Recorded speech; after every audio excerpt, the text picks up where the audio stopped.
Please subscribe Tito Manny Vlog.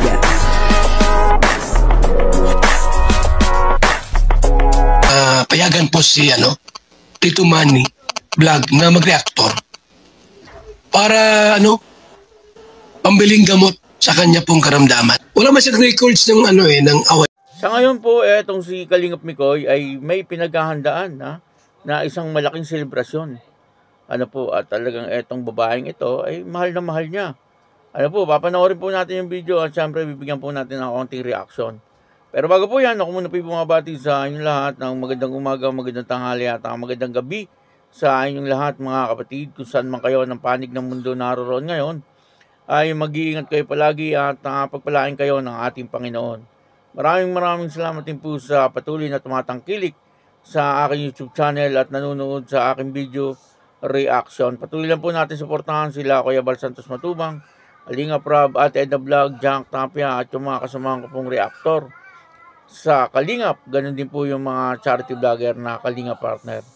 Ito po yung video na kung saan ay sinabi mismo ni Kalingap Mikoy na mayroon po siyang isang selebrasyon na talagang pinaghahandaan po niya. Ito po ay para sa babaeng talagang mahal na mahal niya.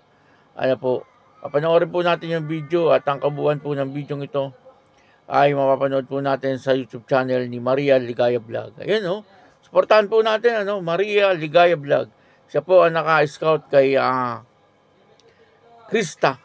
At talagang napakabait po na charity vlogger. Etong si Maria Ligaya Vlog. Ayun ito po yung video. Kung ako'y mag-aasawa, ang pipiliin ko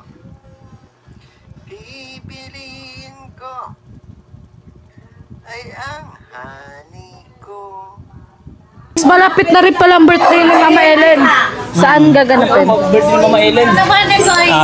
Paplanuhan ko na. Kasi yan, gusto ko din i-celebrate yung birthday ni Mama. Ayun na naman yung... Alin? Alin? Wala na akong makita pagkatapos niya. Naka-deserve yun ni Mama Ellen. Deserve yun. Tanggalin natin. Yan. Malinaw naman. Oo. Ayun. Napatay ka naman.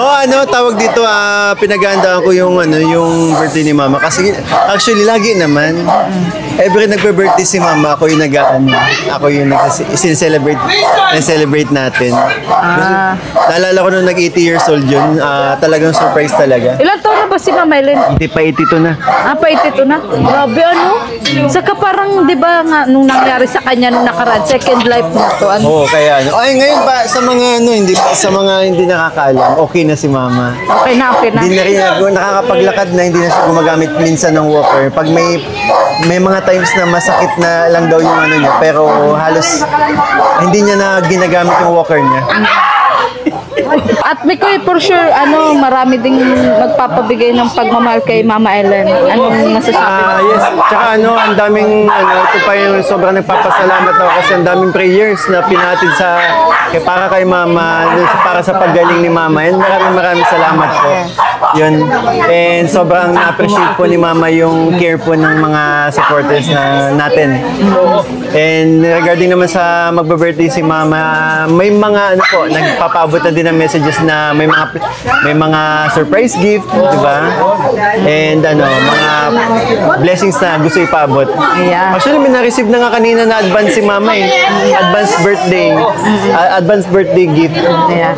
At hindi lang yun, syempre after mo, ikaw na. Ay, after ni Mama Ellen. Next month ako na. Yes.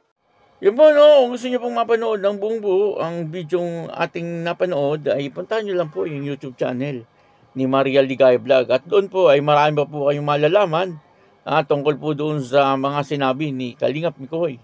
At dito nga ay sinabi ni Kalingap Mikoy na malapit na po pala talaga ang birthday ni Nanay Helen. At syempre, pinaghahandaan po yan ni Kalingap Mikoy. Alam naman po natin na mahal ni Kalingap Mikoy etong si Nanay Helen. At nag-iisang babae lang po yun sa buhay niya. Dati.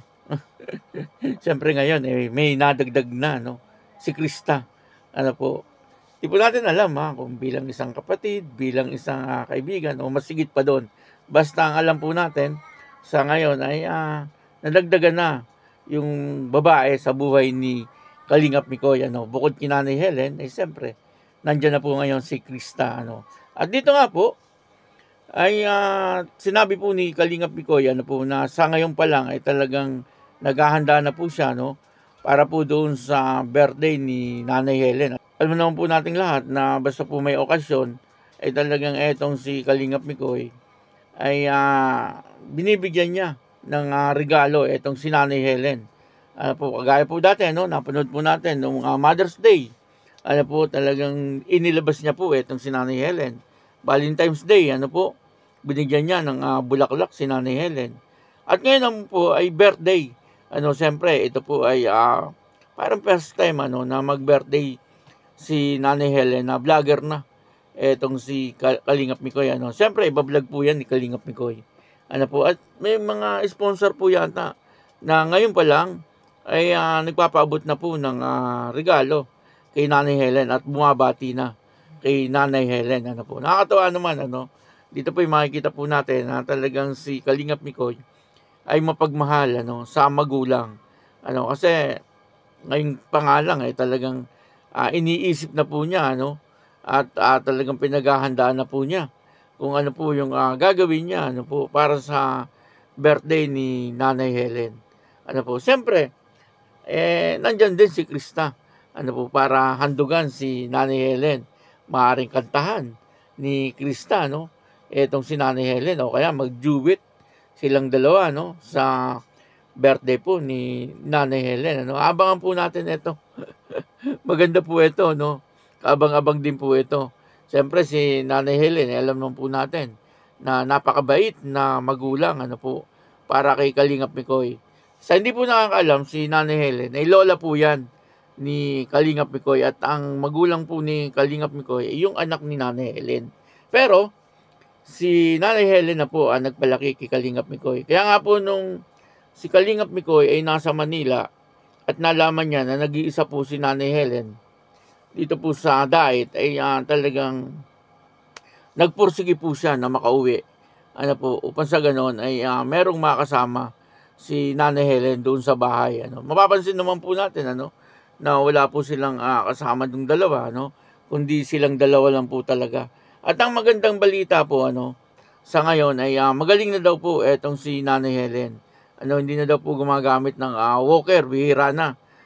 Kapag minsan daw ay gumagamit pa pero kadalasan ay hindi na po gumagamit si Nanay Helen. Alam naman po nating lahat na itong si Nanay Helen ay nadisgrasya nung nakaraang buwan. Parang nabanggaan or natumbahan yata ng bike. Kaya si Nanay Helen ay parang nagkaroon ng problema sa may legs yata o paa. Hindi ko lang po masyadong nalaman pero ang pagkakaalam po natin ay na-aksidente si Nanay Helen. At ang good news ay magaling na po si Nanay Helen. Kaya po tuwan-tuwa naman etong si Kalingap Mikoy at nagpasalamat po siya doon po sa mga viewers at yung mga nanalangin kay Nanay Helen. Nakakatawa po na si Kalingap Mikoy ay ganyan kay Nanay Helen. Ibig sabihin po ay talagang mabait at mabuting tao etong si Kalingap Mikoy. Kasi yung pong tao na mapagmahal sa magulang ay doon po natin makikita ang kabutihan ng kanyang puso at kabutihan niya bilang isang tao. Abangan po natin itong birthday ni Nanay Helen. Yun, maraming salamat po sa inyo lahat. At ako po si Tito Manny Vlog na nagsasabing God bless you all. Diyos mabalos.